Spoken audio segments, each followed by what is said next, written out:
ಒಂದು 2-3 days back ತನಕ ನನ್ನ ನೇಮ್ ಇತ್ತು. ಅವ್ರಿಗೆ ಅನ್ಯಾಯ ಮಾಡುವಂತ ಕೆಲಸ ನಾನು ಮಾಡಲ್ಲ. ಇರ್ತೀನಿ, ನನ್ನ ಶಕ್ತಿ ನನ್ನಲ್ಲಿ ತೋರಿಸ್ತೀನಿ.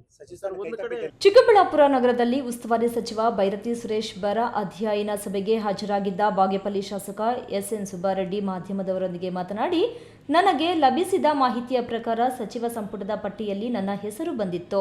ಆದರೆ ಪಟ್ಟಿ ಪ್ರಕಟವಾಗುವ 3-4 ದಿನಗಳ ಮೊದಲು ನನ್ನ ಹೆಸರು ಬದಲಾಗಿದೆ. ಯಾವ ಕಾರಣಕ್ಕೆ ಬದಲಾವಣೆ ಆಯಿತು ಎಂಬುವುದು ಗೊತ್ತಿಲ್ಲ. ಮುಖ್ಯಮಂತ್ರಿ ಡಿಕೆ ಶಿವಕುಮಾರ್ ಮತ್ತು ಮಾಜಿ ಮುಖ್ಯಮಂತ್ರಿ ಸಿದ್ದರಾಮಯ್ಯ ನನ್ನ ಪರವಾಗಿ ಇದ್ದರು.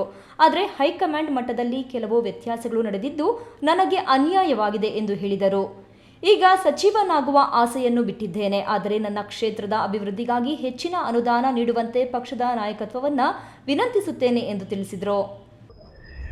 ಒಂದು ನನಗಿರುವಂಥ ಮಾಹಿತಿ ಪ್ರಕಾರ ಒಂದು 2-3 ಡೇಸ್ ಬ್ಯಾಕ್ ತನಕ ನನ್ನ ನೇಮ್ ಇತ್ತು. ಯಾಕೆ ಮತ್ತೆ ಚೇಂಜ್ ಆಯ್ತೋ ಗೊತ್ತಿಲ್ಲ.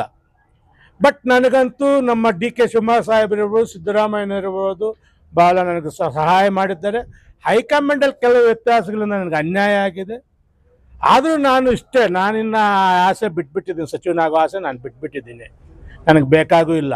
ಆದರೆ ಅಟ್ಲೀಸ್ಟು ಈ ಚಿಕ್ಕಬಳ್ಳಾಪುರ ಜಿಲ್ಲೆಗಿರ್ಬೋದು, ನನ್ನ ವಿಶೇಷವಾಗಿ ನನ್ನ ಬರಪೀಡಿತ ಬಾಗೇಪಲ್ಲಿಗೆ ಹೆಚ್ಚಿನ ಅನುದಾನ ಕೊಟ್ಟು ಆ ಭಾಗ ಅಭಿವೃದ್ಧಿ ಪಡಿಸಬೇಕು ಅಂತ ಮಾನ್ಯ ಮುಖ್ಯಮಂತ್ರಿಗಳು ನಾನು ಮನವಿ ಮಾಡ್ತೀನಿ. ಭಾಗ್ಯನಗರ ಬಂದ್ ಕುರಿತು ಕೇಳಿದ ಪ್ರಶ್ನೆಗೆ ಉತ್ತರಿಸಿದ ಅವರು, ನಾನು ಸಚಿವನಾಗುತ್ತೇನೆ ಎಂಬ ನಿರೀಕ್ಷೆಯನ್ನು ಪಕ್ಷದ ಕಾರ್ಯಕರ್ತರು, ಅಭಿಮಾನಿಗಳು ಮತ್ತು ಸ್ನೇಹಿತರು ಇಟ್ಟುಕೊಂಡಿದ್ದರು. ಅವಕಾಶ ಸಿಗದ ಕಾರಣ ಅವರು ಬೇಸರದಿಂದ ಬಂದ್ ನಡೆಸಿದ್ದಾರೆ. ನಾನು ಬಂದ್ ಮಾಡಬೇಡಿ ಎಂದು ಮನವಿ ಮಾಡಿದ್ರೂ ಅವರು ತಮ್ಮ ಅಸಮಾಧಾನವನ್ನ ವ್ಯಕ್ತಪಡಿಸಿದ್ದಾರೆ ಎಂದರು. ನಿಜಾನೇ ಅಲ್ಲ, ಅವ್ರಿಗೇನಾಗಿತ್ತು, ಕೊನೆಗಲಿಗೆ ತನಕ ನಮ್ಮ ಶಾಸಕರು ಈ ಭಾಗದ ಸಚಿವರಾಗ್ತಾರೆ, ಈ ಭಾಗ ಇನ್ನಷ್ಟು ಅಭಿವೃದ್ಧಿ ಆಗುತ್ತೆ ಅಂತ ಆಸೆ ಕಂಡಿದ್ರು. ನಾನೇನು ಬಾಗೇಪಲ್ಲಿಯಲ್ಲಿ MLA ಆಗಿರಲ್ಲ, ಅವರಲ್ಲಿ ಒಬ್ಬ ಅಣ್ಣ ತಮ್ಮನ ಥರ ಇರ್ತೀವಿ. ನಾವೆಲ್ಲ ಕ್ಲೋಸ್ ಆಗಿ ಯಾವಾಗಲೂ ಕುತ್ಕೊಳ್ಳೋದು, ಮಾತನಾಡೋದು ಇರ್ತೀವಿ. ಒಂದೇ ಮನೆಯಲ್ಲಿದ್ದಾಗ ಒಬ್ಬ ಅಣ್ಣನಿಗೆ ಕಷ್ಟ ಆದಾಗ ಸ್ವಾಭಾವಿಕವಾಗಿ ಆಕ್ರೋಶ ಬರುತ್ತೆ. ನಾನು ನಿನ್ನೆ ಫೋನ್ ಮಾಡಿದ್ದವ್ರಿಗೆ ಯಾವ ಬಂಧು ಬೇಡ, ಸಾರ್ವಜನಿಕ ತೊಂದರೆ ಕೊಡೋದು ಯಾಕೆ, ನಮಗೆ ತೊಂದರೆ ಆಗಿದೆ, ಮತ್ತೆ ಅವ್ರಿಗೆ ತೊಂದರೆ ಕೊಡೋದ್ರ ಅರ್ಥ ಇಲ್ಲ ಅಂತ ಹೇಳಿದ್ದೆ. ಆದರೂ ನನ್ನ ಮಾತು ಮೀರಲಿಲ್ಲ. ಈಗ ಫೋನ್ ಮಾಡಿ ನಾನು ಸ್ವಲ್ಪ ಜೋರಾಗೆ ಮಾತನಾಡಿದೆ. ನೀವೇನಾಗಿ ಈಗ ಬಂದು ಅದು ಆಫ್ ಮಾಡಲಿಲ್ಲ, ನಾನು ಬರೋರೆಲ್ಲ ಪರ್ಮನೆಂಟಾಗಿ ಬಾಗೇಪಲ್ಲಿಗೆ ಅಂದೆ.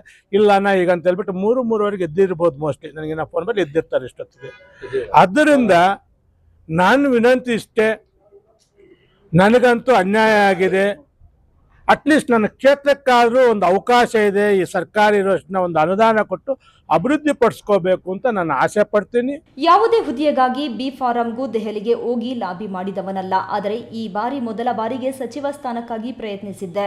ನನ್ನ ಅದೃಷ್ಟ ಕೈ ಹಿಡಿಯಲಿಲ್ಲ. ಬೇಸರವಿದ್ರೂ ಜನರು ನನ್ನನ್ನು ಆಯ್ಕೆ ಮಾಡಿದ್ದಾರೆ. ಅದಕ್ಕಾಗಿ ರಾಜೀನಾಮೆ ನೀಡುವ ಪ್ರಶ್ನೆಯೇ ಇಲ್ಲ.